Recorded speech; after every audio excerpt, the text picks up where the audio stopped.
everyone, I'm Bradford Goodrich, and for June 11, 2013. I'm wearing green. We're starting a new chapter.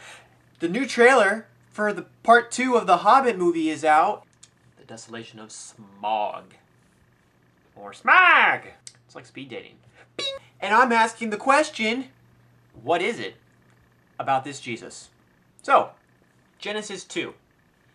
It's sort of a recap of Genesis 1, but it's also full of new information and even gives us a closer look at Adam and Eve and their relationship with each other and God. Now, when we talk about creation and how we came into existence, there are a lot of different theories and beliefs.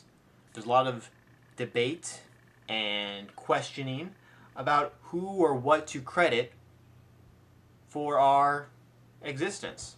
All of this that we have and that we do. Well, if we look at Genesis 2, we see that Adam and Eve could just accept God as the creator, seeing how he created Adam out of the dust, and out of a rib, he made Eve.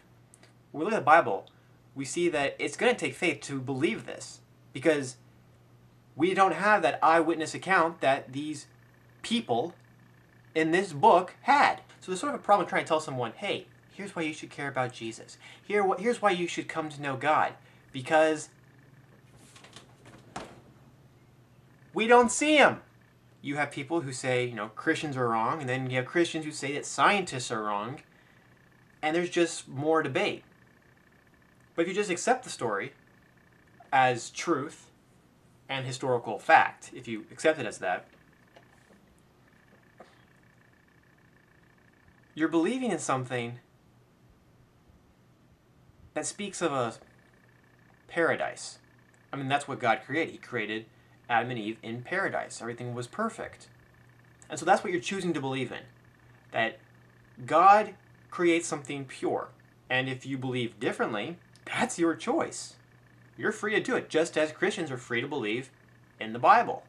C.S. Lewis, the author of the Chronicles of Narnia, in one of the books, The Silver Chair of the series, he introduces characters who are put in a situation where everything they know is questioned or is said to be, false.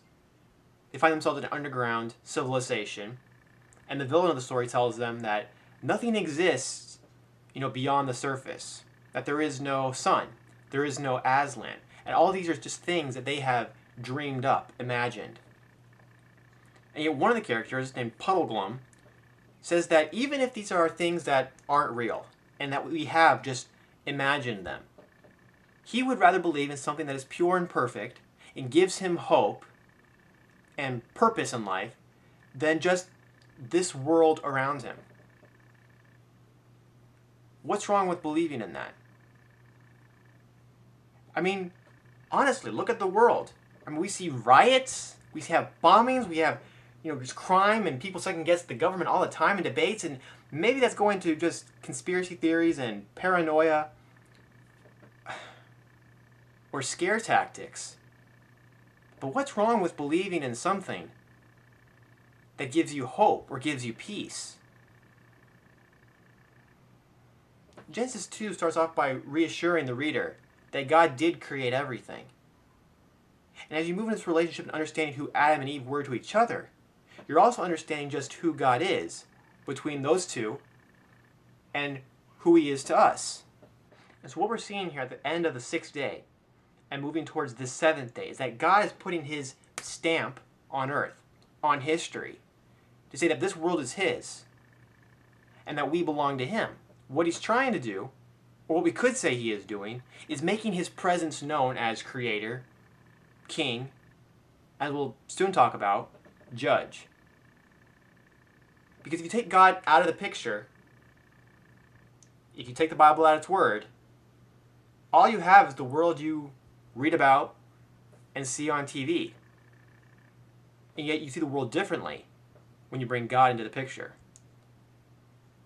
And if a picture is worth 1,000 words, then that's something that we're going to be exploring to really see who God is when we look at him after the 6th day of creation. That's going to do it for today. Yeah. Oh, that's the wrong way. You can subscribe. Check out the blog, findingsuda.tumblr.com. You can ask questions anywhere. It can be about anything. I don't know. What are you doing? We can just get to know each other. You might see a video tomorrow. You might not. I don't know. You do what you do. I'll do what I do, and we'll just live life, and we'll just see what happens.